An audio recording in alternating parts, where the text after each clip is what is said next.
Those who are reading poetry a century or two from now and looking in their anthologies will, I think, find among the 20th century poets that are still vital to the way the imagination works, the poems of Richard Wilbur.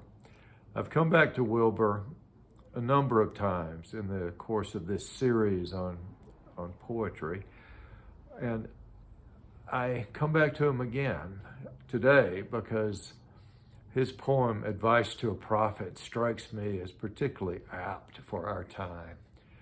Wilbur wrote this poem pretty clearly back in the heyday of the Cold War. In fact, I wouldn't be surprised if it were written in the very early 1960s, around the time of the Cuban Missile Crisis in 1962. People in those days were building fallout shelters and looking at Cuba, where the Russians were installing their missiles with long range and nuclear warheads. And when I think of those days when I was a child, there was a kind of expectation of some apocalyptic disaster that I think Wilbur is addressing in this poem, Advice to a Prophet. It's a little longer than the usual poems that I read, so I'm just going to read through it. I'll point to a couple of things toward the end, and then leave it at that. Advice to a Prophet by Richard Wilbur.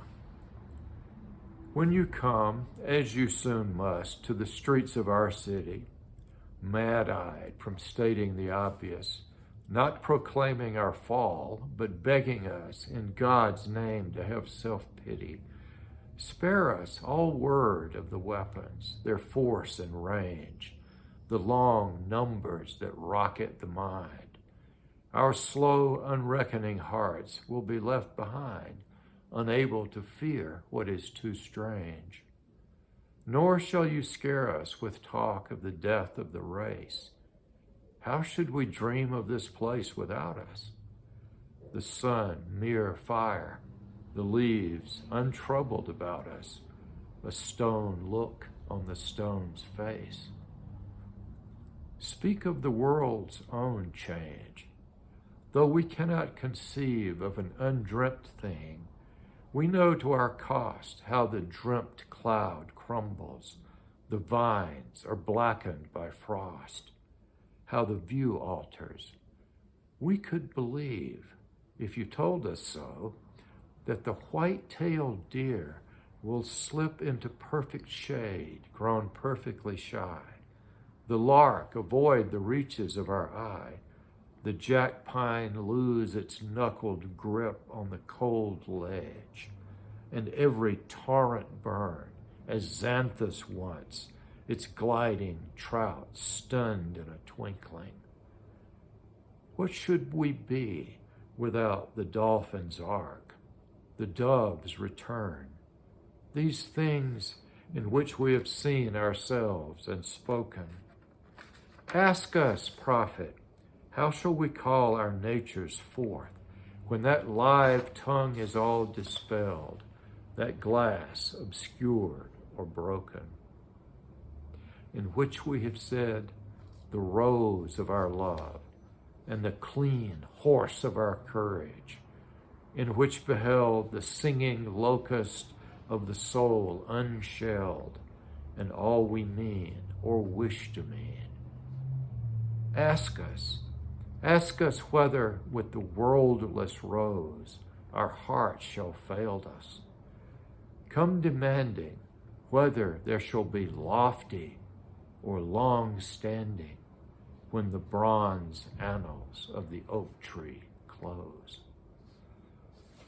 I love this poem. It's such a meditation on the way that we know ourselves through the things of the natural world. If you're going to scare us with some apocalyptic scenario, tell us what happens to the world, not just that we're going to be eradicated. Make us imagine, as Wilbur puts it, that every torrent will burn as Xanthus once. That's a reference back to the Iliad when Achilles and the river Xanthus are fighting in one of those unlikely battles. And Hephaestus comes down to fight against the river that's about to overwhelm Achilles. And the whole torrent is burned back into its banks by the fire of Hephaestus. What should we be without the dolphin's ark? Wilbur asks us. The dove's return. What's that a reference to, if not to that moment after the destruction of the world by flood, when the dove comes back with the olive branch in its beak to tell Noah that the world is now inhabitable again? How are we going to call our natures forth when the ways that we understand our own nature are dispelled? How are we going to talk about love without the rose of our love, or courage without the horse, which would be destroyed along with the burned river in this apocalyptic scenario that Wilbur has us imagine? The clean horse of our courage, wonderful phrase. The singing locust of the soul unshelled, and all we mean or wish to mean. Wilbur is wonderful for getting at that sense of the metaphors through which we understand our own natures and how we come to see what we are through seeing what other things around us are. What are we going to do if there's no longer the oak tree? How will we understand lofty or long-standing when the bronze annals of the oak tree close?